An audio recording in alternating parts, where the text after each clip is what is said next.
It's one of the greatest stories of any business principle you could think of. You can Google Shackleton and Antarctic adventure stories and stuff, and you can read about it. I was riveted by this guy's passion. I said, you know what? I want to have that kind of passion. I want to have that kind of courage, that kind of commitment, to be that fearless. That's why I decided to go to Antarctica. Not because I was this international marathon. I hadn't run a marathon in 20 years. The other 6 guys that showed up run marathons on all the continents of the world. They're like accomplished athletes.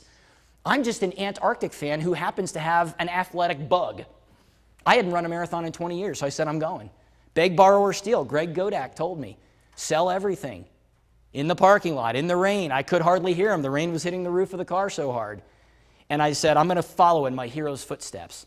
And you know, that's something else I learned from my experience is invest in your heroes. And there's a lot of application to what that means. Invest in your heroes. You'll meet some people today that you might think are heroes. You'll meet some people next week. You'll read about them. You'll see them. You'll meet them. Invest in them.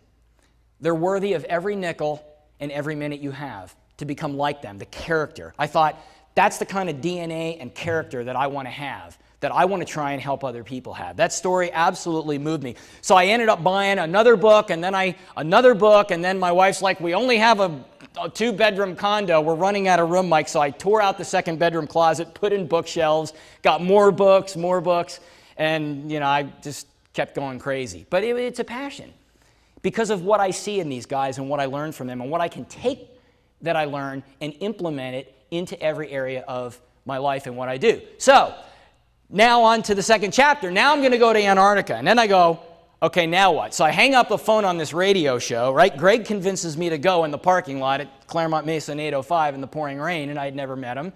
So I get on the radio show. What ended up happening was I met the guy at the sports bar the week previous, and he gave me his card. I said, I'd love to call you and pick your brain. He says, here's my card. Call me Monday.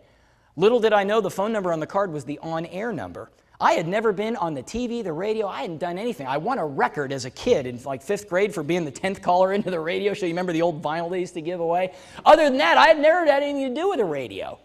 So I call, and that's when, you know, the call screen, I said, no, you don't understand. Billy Ray met me, and, you know, I got to go, and da-da-da-da-da. So I ended up getting on, and they broadcasted the story all over the place. And then I hung up the phone, and I went, oh, no. What do I do now? Who do I call? Who am I going to get advice from? Nobody's ever done this. You know, what do I do? So I literally went home and I said, I got to find a freezer.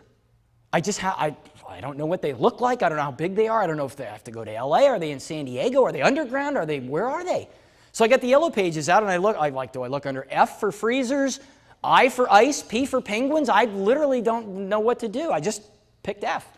And I started calling. Hi, it's Antarctic Mike. You may have heard it on the radio. Greg told me to sell everything. I'm going to go run this marathon. I mean, I gave him the whole story. And you should have, man, the other end, I could just picture these people on the other end of the phone. And after about 30 or 40 calls, I got somebody excited. But it wasn't enough. They couldn't give me permission.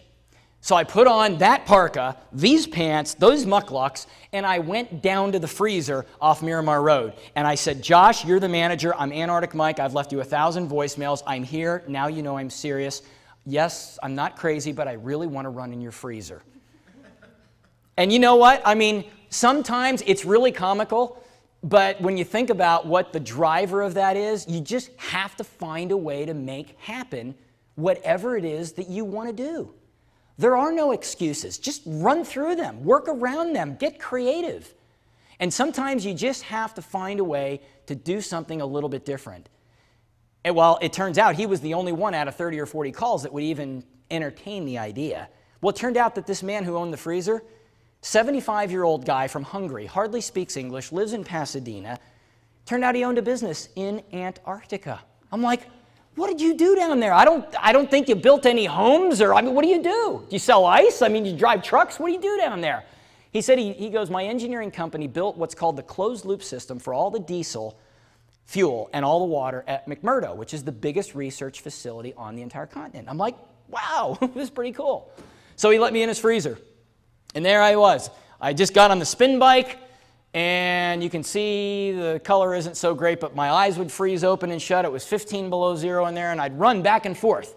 About the size of this room. That's probably about 60 feet to the wall. I mean, imagine, 5-mile runs, 10-mile, 20, and 30-mile runs. I did 2 50-kilometer runs in that freezer in a 1-week period.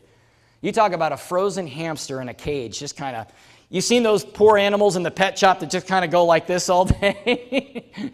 Well, that was me in the freezer. But you know what? Again, it sounds comical, and yes, there is a humor element to it, I get it. But that freezer taught me a lot about discipline. And that's one of the other big points. Besides being passionate, I learned the value of practice.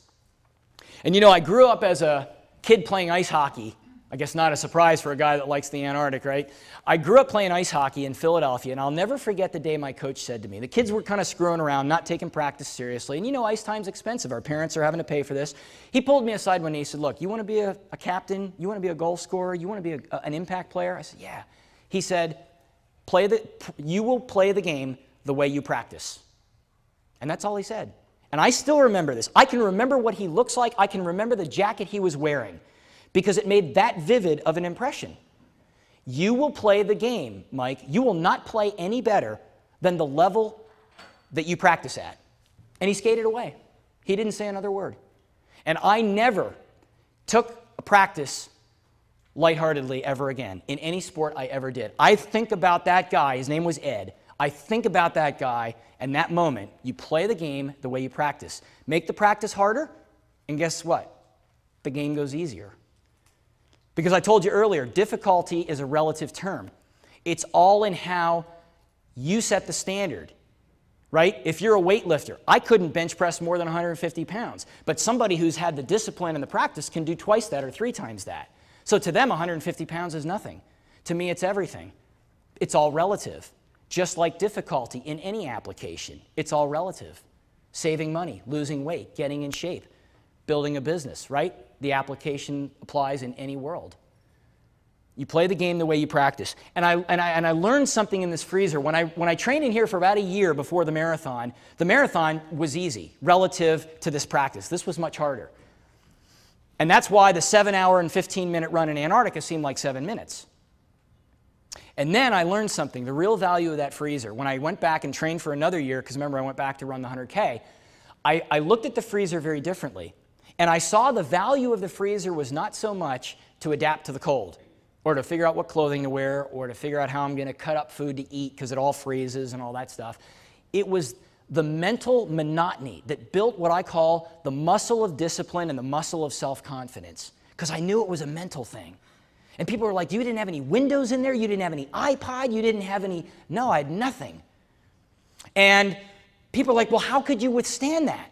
Why would you do that? That just doesn't seem, why don't you go run outside? Why don't you? And I'm like, no, you don't understand it. If you make the practice harder, the game goes easier. It was a total reversal of what most people thought. And I leveraged it to my advantage. Because I knew that, mentally, if you think about how a muscle is built, there's only 3 things that build a muscle: resistance, nutrition, and time. Resistance is the weight that you push against. That's what breaks the muscle down. Then you feed it the proper nutrition, and then you allow it to rest. And what does it do? It tears it apart, it's fed, and it grows back together over time. And now it's stronger than before it was torn down. Well, why shouldn't my mental muscle be any different? It's not. And I thought, wow, that's why most people don't last. That's why most people fail at things. It's not because they don't have the right aptitude. It's not because they don't have the right skills. It's not because, a lot of times, it's because their mental muscle just is not conditioned. And if you think about it, it's not a knock. I mean, if you tried a different sport, a different set of muscles, they're going to be weak unless you use them. I have very strong leg muscles and upper body muscles because I swim and I run. But when it comes to like yoga or weightlifting or a different sport that I'm not used to, I'm very weak because I don't train those muscles. I don't condition those muscles. And I thought, as a salesperson, I need to condition. This is the most important muscle in the body of a salesperson and of a business person. It's called the muscle of self-confidence. And I've got to break it down. I've got to look at this as my opportunity to break it down. I've got to feed it properly, okay? The right business activity, the right advice, the right training. That's nutrition for the salesperson. nutrition for the business person, right? Surround yourselves with people that are better than you, and then time. You have to give it a lot of time. And you know, the last thing I learned in the freezer that was very interesting, when I went to the Antarctic and ran the 100K, my per mile time in the first, the second, the fifth, the 15th, the 32nd, the 47th, and the 62nd mile were almost identical. And I learned something. You know, a lot of times, athletes, it's about power and it's about speed. It's about finishing first. It's about displacing everybody else and grabbing the one and only gold medal that only one person can have. And while there is some value in that, and that can motivate you, I found a different definition of a gold medal, and that was just to finish. That was all about finishing. You know, when I got back from my trip, I think that the thing that, I'll show you a couple of pictures here, it's just you're out in the middle of nowhere. They call it the land of no horizon, because when the sky gets gray, you can't tell the difference between the land and the sky. And you have no visual reference on the horizon to tell you you're even making progress. I ran for hours into that scenery, and I couldn't have there were no references that was telling me that I was making progress. It's a mental thing, and that's when the value of the freezer came back. Make the practice harder and the game goes easier. I just remembered that, and this actually really wasn't that hard. It's incredible. You just go out and out and out and out. And I think the thing that astonished most people when I got back was the fact that I actually did it. And I didn't get that. I mean, like, why would you go 90% of the way and not finish what you start? Why would you invest all that time, all that money, all that hope, and not follow through on what it is? And you know, as a salesperson, I got to tell you, I've been notoriously guilty over the years of not following up, following through, and finishing what I've started. I don't know how many times my sales manager would talk to me about leads and companies we were working with, and what about this one? And you get this going, and then you kind of drop the ball, and then you get this one going, and you drop it, and we've all done that, right? Follow up, follow through, and finish what you start is absolutely one of the most important things out there. And getting back to the 17 hours and the per mile pace being the same, the other thing I learned from this that I walked away with in terms of application, you know, to the real world is the fact that, you know, when you want to make a change, sometimes we find ourselves here and we want to be here. And we try and make this giant jump over a big chasm and it doesn't work and we fail. Think about how that works for people that are trying to save money. It doesn't work by having a short period of time and large sums of money. It doesn't work that way, right? The people who end up wealthy are the people that start a long time ago and do small, incremental, realistic savings plans. $5 here, but it's every week, every week, every week, and they don't miss for 20, 30, 40 years. People losing weight. It's not the person that goes from 300 to 200 to 100. Not going to work. Even if it works, it's going to go back the other way and you're going to destroy your health. It's the person that goes from 300 to 297 to 285, right? We get it. It's the same way in endurance sports. Small, realistic, incremental changes over a long period of time. Well, guess what? It's the same way as a business person. It's the same way as a salesperson. Wherever your performance capability is, that's fine. Doesn't matter where it is relative to everybody else's. It matters to know where what I call your optimal rhythmic zone is in terms of where your activity level can be. And when you want to go up, small, incremental, realistic changes over a consistent period of time. Because it's not about power and it's not about speed. It's about consistent, rhythmic patterns of the right activity over a long period of time. That's what lasting success is all about. And I never really understood how this applied to me as a salesperson until I started training for endurance sports. Because after Antarctica, I won't go into the stories, but some of the things I've done now go like 12 hours, 24 hours. One of them went 120 hours, all the way through. And people are like, you got to be kidding me. No, small, incremental, realistic changes over time. It took me like 2 years to condition for that. But it was incremental, and it was realistic. Because difficulty is all relative, right? It really doesn't matter. There's the finish of the 100K. It's 2:15 in the morning. I ran it with a guy from England there. We ran the whole thing together. It was a great, great, great opportunity. He's a great guy.